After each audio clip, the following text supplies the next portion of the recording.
bonsoir, bon après-midi, bonne nuit, bon appétit et surtout joyeux Noël si vous êtes à table. Voilà, il est 9h moins quart, je viens de me doucher, je viens de m'habiller en conséquence pour aller voir le nouveau Star Wars. Et oui, on est enfin le 14 décembre. Je sais pas du tout encore à quoi je dois m'attendre, mais on verra. Moi je veux laisser toute sa chance à ce film, en tant que gros fan de Star Wars, voilà.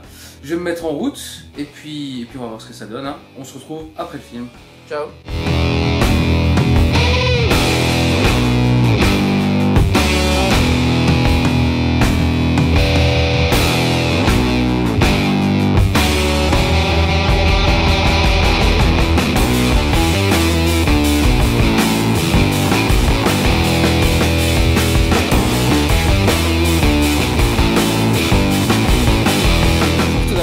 Bonjour. J'imagine que vous venez voir Star Wars. Tout à fait. Au vu de...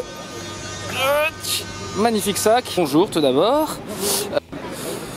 Bonjour messieurs. Bonjour. Donc comme on disait, vous allez voir Star Wars bien sûr, hein. Comme le t-shirt... Ah non, comme le t-shirt ne le dit pas. Comme ce t-shirt le dit. Yay. Donc j'avais juste une question.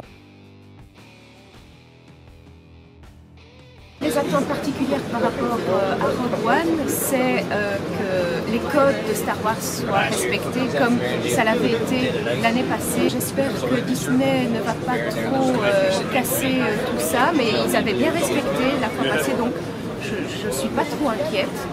Attente, pas vraiment. On va dire qu'avec ce qu'on en a vu dans les bandes annonces, on a déjà vu pas mal. J'ai plus trop d'attentes, je pense qu'il va être bien. Et vu les critiques que j'ai déjà vues, logiquement, on va pas être déçu. Ben en fait non, parce que justement je ne suis pas construit plein d'attentes sur le film. J'ai essayé justement de rester le plus loin possible de toute la propagande habituelle. Et comme c'est un one shot entre guillemets, j'essaie de ne pas me créer d'attentes inutiles qui vont me pourrir le film. Ben, retrouver, je dirais, la première philosophie, mentalité sur la première trilogie sur Star Wars. Vraiment retrouver quelque chose de féerique et pas comme dans l'épisode numéro 7. C'est justement que Disney mette trop la machine Disney en route et casse un peu la magie et ce qu'attendent les fans. Oui, détruire Dark Vador, ça le fait pas. Donc c'est surtout ça, le respect de Dark Vador quoi. Exactement. Ok. Et le respect des autres personnages. Surtout la peur que ce soit un peu trop Disney et pas Star Wars. Non, j'ai pas de crainte parce qu'il y a quand même une personne qu'on va retrouver qui est Dark Vador et que c'est un lien qui permet de me rapprocher sur les deux premières trilogies. Juste l'envie de passer un bon moment dans un univers que j'aime bien. Ah bah écoutez, ça je ne sais pas. Je ne sais plus. J'ai dû le savoir un jour, mais là j'ai complètement oublié. Je me suis posé la question, mais j'ai pas voulu chercher parce que j'avais peur des spoilers.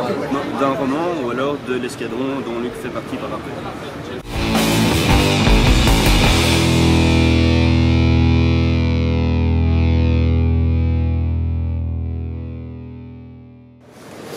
Voilà, je viens tout juste de sortir de Star Wars Rogue One, hein. Alors, première réaction à chaud, c'est franchement pas mal, c'est vraiment pas dégueulasse. Alors je vous promets, je vais essayer de pas spoiler. De toute façon, si je spoil, je coupe. Alors voilà.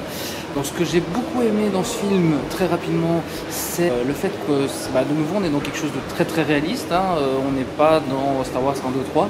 En même temps, Gareth Edwards l'avait dit, il voulait aller vers un film de guerre en fait, il voulait aller vers un espèce de il faut sauver le soldat Ryan.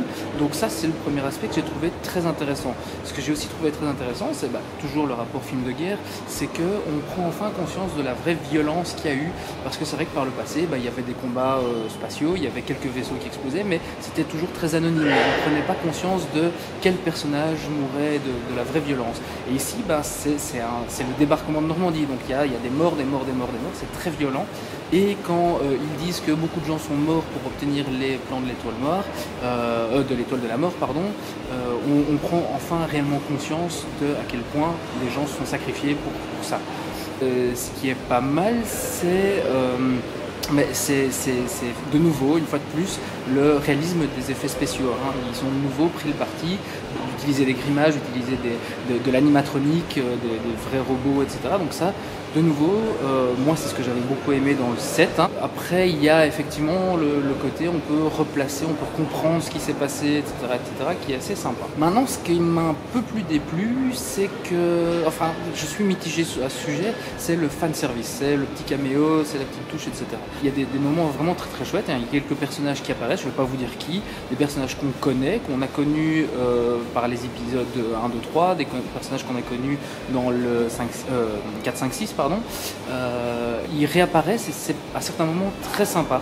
Et à d'autres moments, beaucoup moins. Il y a des moments où là, par contre, c'est du pur fan service et où je pense qu'ils auraient pu s'arrêter. Ils auraient pu ne pas en montrer plus, ils auraient pu se dire, ok, 1 ou 2 petits clins d'œil, c'est sympa, en faire 10 sur le film, ça devient beaucoup. Autre point sur lequel je suis mitigé aussi, c'est, on le sait, hein, Dark Vador revient dans ce film, c'est justement sur son apparition, sur son arrivée.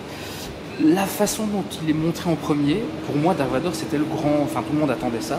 Et son arrivée n'est pas plus spectaculaire que ça. Il apparaît juste comme ça. Bon, il y a un peu de lumière, il y a un peu de fumée, voilà. On ressent pas, en tout cas, moi, je n'ai pas ressenti de véritable frisson en le voyant réapparaître.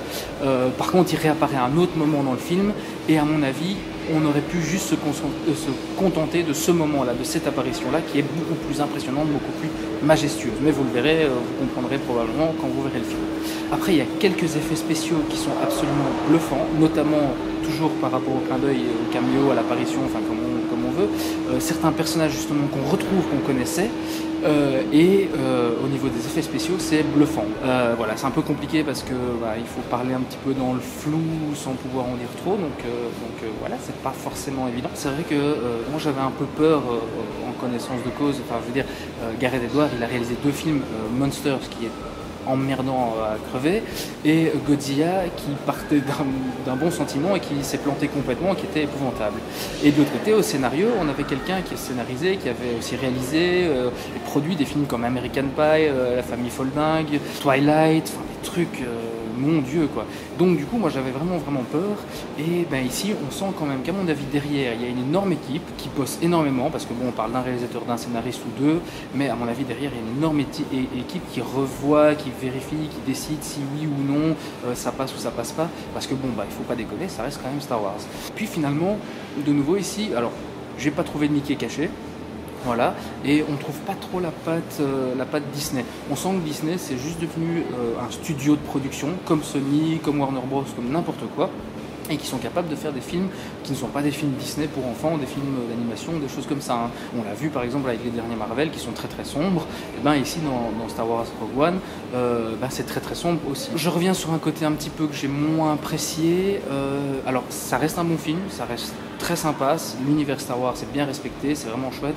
Par contre, j'ai pas vibré comme j'aurais pu vibrer ou comme j'aurais espéré vibrer. Je suis un peu plus proche à mon sens d'un épisode de Clone Wars, genre les épisodes un peu plus sombres où Anakin commence à basculer vers le côté obscur, enfin ce genre de choses.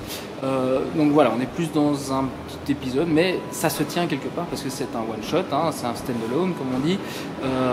Pour moi, c'est pas un spin-off parce que ça reste dans la continuité, ce n'est pas un épisode sur un personnage qu'on connaît déjà. Non, ici c'est vraiment un film de transition entre l'épisode 3 et l'épisode 4. Mais sinon, à part ça, ça reste un très bon film. Il y a de grandes chances que je retourne le voir parce que je suis curieux d'aller le voir en français pour voir un petit peu comment ils ont géré les voix.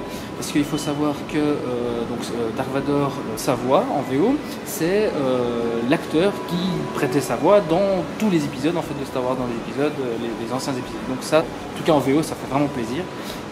Maintenant, il y a d'autres personnages, comme je disais, qu'on retrouve, qu'on connaissait d'avant.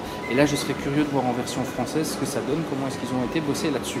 Donc, c'était très rapide, hein, désolé pour la qualité vidéo, hein, je suis vraiment dans les escaliers du cinéma.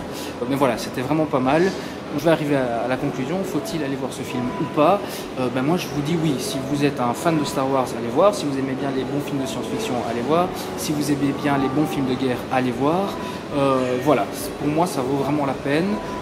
Maintenant, si aucune de ces 3 catégories ne vous branche plus que ça, ni Star Wars, ni guerre, ni science-fiction, ça vaut pas plus la peine que ça. C'est pas un film non plus où je me dirais ouais c'est génial. Je pense que ça fait vibrer les fans du genre, les fans de cette histoire-là. Voilà. Bon c'est tout pour moi. C'est vraiment dans le but de vous donner une réaction à chaud. Si j'ai le temps, peut-être que j'en reparlerai un peu plus ou au moins par écrit sur ma page Facebook. En tout cas, je voulais remercier aussi les personnes qui se sont prêtées au jeu, de me répondre à mes petites questions aussi. Hein. Et comme d'habitude, n'hésitez pas à partager, à liker, à en parler autour de vous.